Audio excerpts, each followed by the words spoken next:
Today I have found myself playing a little bit of Inzoi, and in the past 2 months, this probably has been the second play session that I attempted. The previous play session lasted quite a long while. I had a good full-on day of gaming, but I felt like I achieved what I wanted it to achieve, and I just put the game down, and I walked away without giving it a second glance.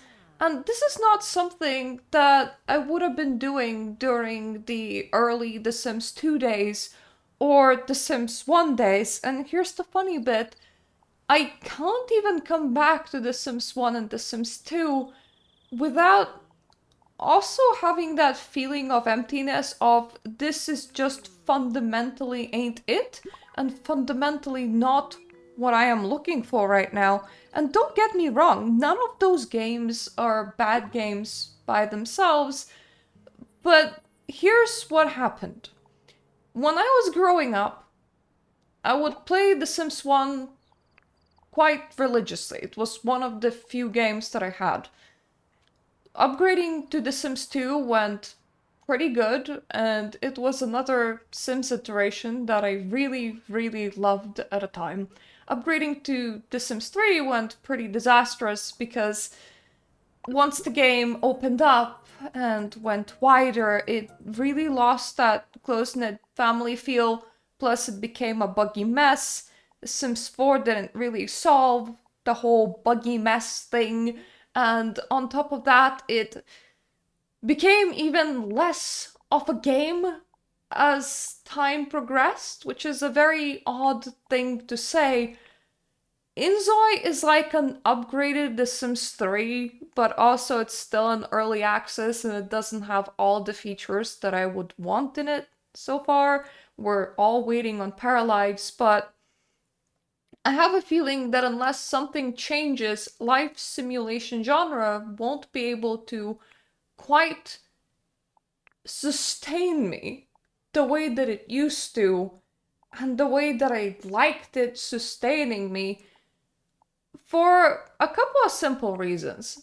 The easiest reason to explain is because after playing life simulation genre and getting disappointed with new iterations, I moved to Crusader Kings 2, of all places, because it still had social dynamics, it still had people interaction, and it still had genetics and breeding.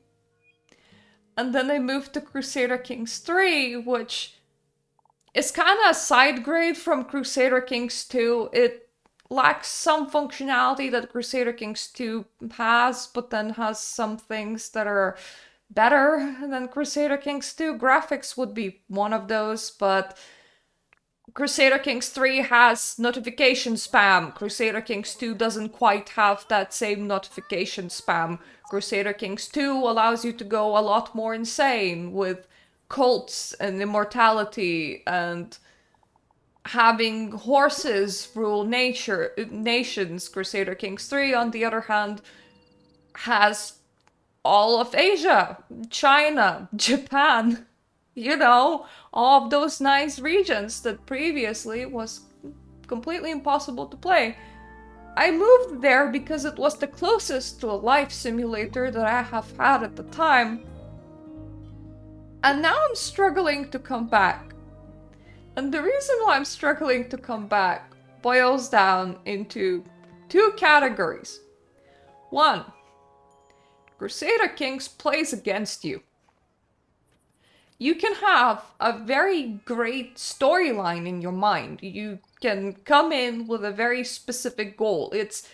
If you're playing it single player, it is pretty sandboxy, the same as life simulation is, so you have to set your own goals.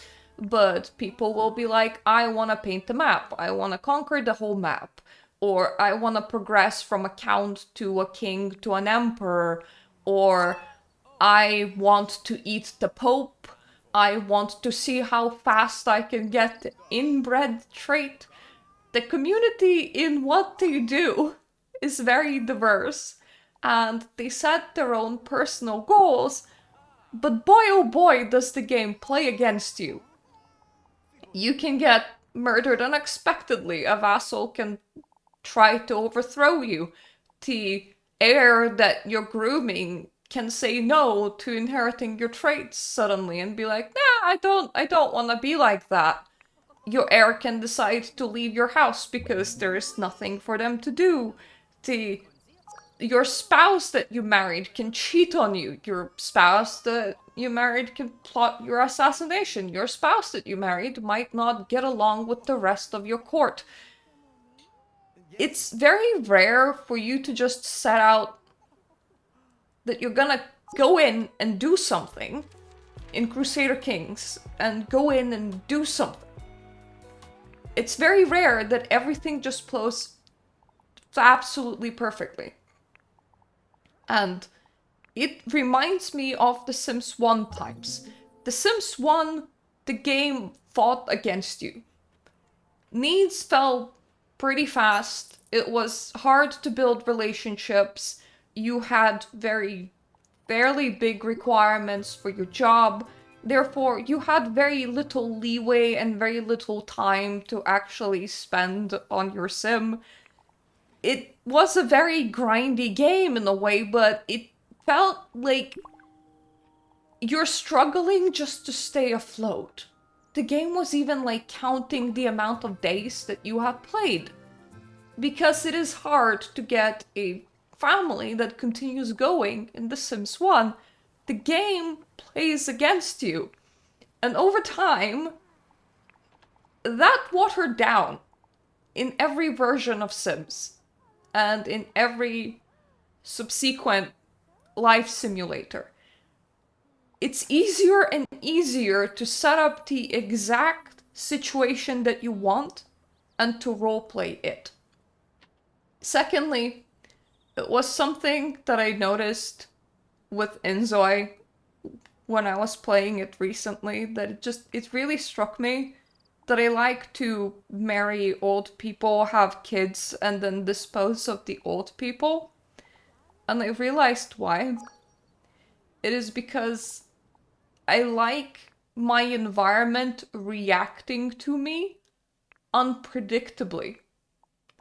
I like other Zois, other Sims, other interactable NPCs to have their own personalities.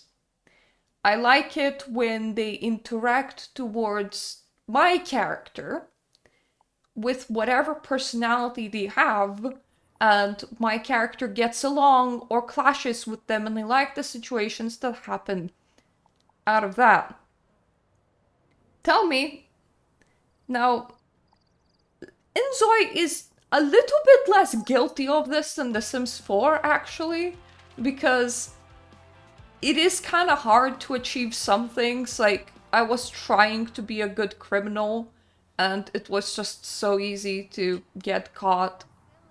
Mind you, I wasn't a very good criminal, and other people would be hitting on my Zoe randomly, and at the very least, my husband Zoe would be having like some schedule things where he would just walk out of the house and go and spend some time somewhere else and perhaps make a few friends. But tell me the last time in The Sims when something really unexpected happened with your family members.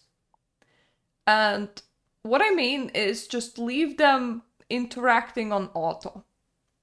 Can you imagine your sim, like your teenage sim, rebelling and running away from home, or skipping class, or developing the traits that you didn't want them to develop, or your spouse cheating on you autonomously with the intent to cheat on you and not just the whole lot feeling very flirty and everybody being very flirty with each other for absolutely no reason?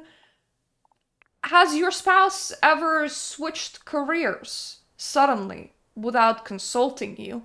Has your spouse ever invested a lot of money suddenly without consulting you? You see, there are a lot of things that can happen in life. And there are a lot of parts of life that can just like turn out in a way that you don't want it to turn out. And it's not true for life simulators. The moment your characters are under your control, you can micromanage them. You can set them to paint, and they will paint for 10 hours. And then you can set them to fulfill their needs. And then you can just switch all autonomy on and you can leave. And what's the worst that's gonna happen? They're gonna prepare 3 too many meals. And that's actually true in Inzoi as well. I can leave autonomy on and I can just F off from the house. What's the worst that my husband's gonna do? Change the baby diaper 3 times? When that was entirely unnecessary? Autonomy isn't quite autonomy. Your spouse isn't gonna decide to actually try and murder you, like in Crusader Kings. Your spouse is not gonna like have significant disagreements with the rest of the household and ask you to intervene or like solve them. Your child is gonna turn out exactly the way that you want your child to turn out. They're not gonna rebel, they're not gonna like skip school, they're not gonna hang out with the wrong kind of people unless you make them do that.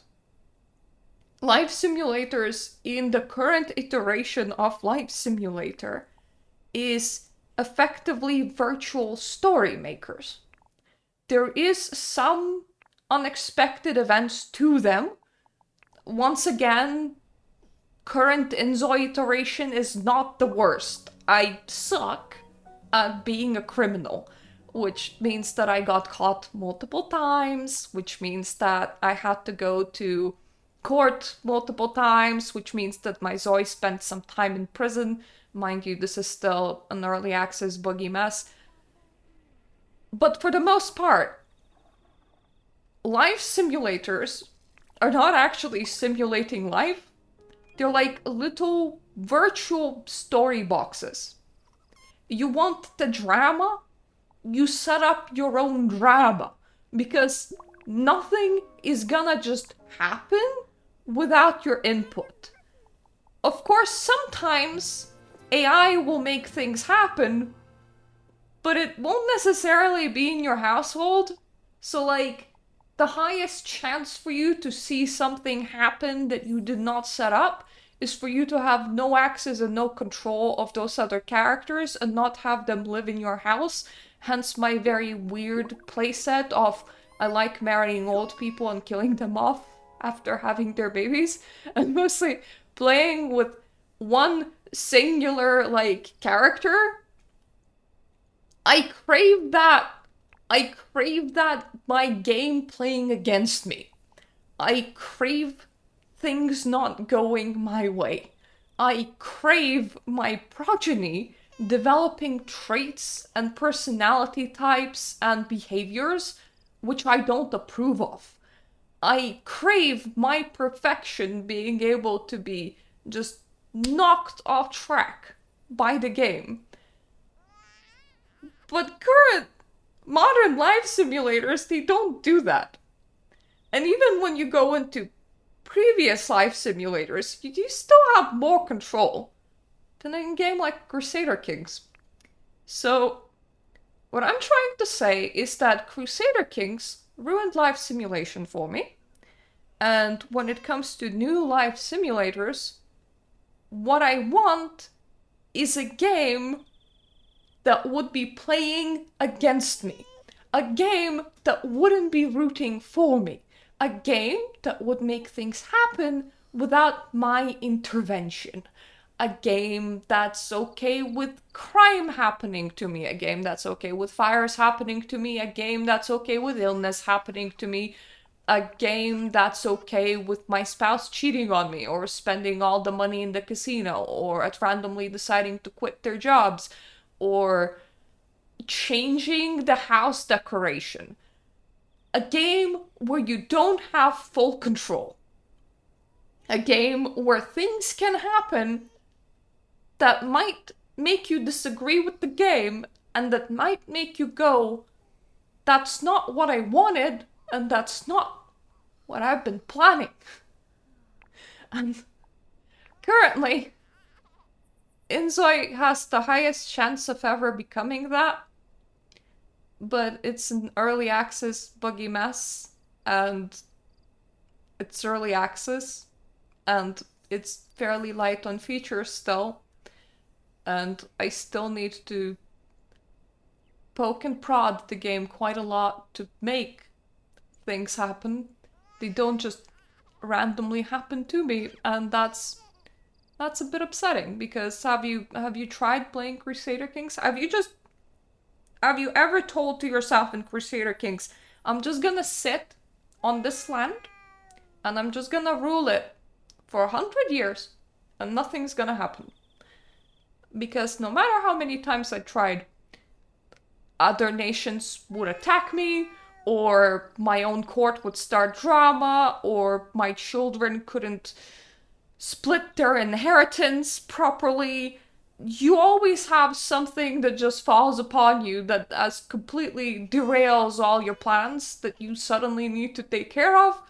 And that kind of functionality is entirely absent from modern life simulators.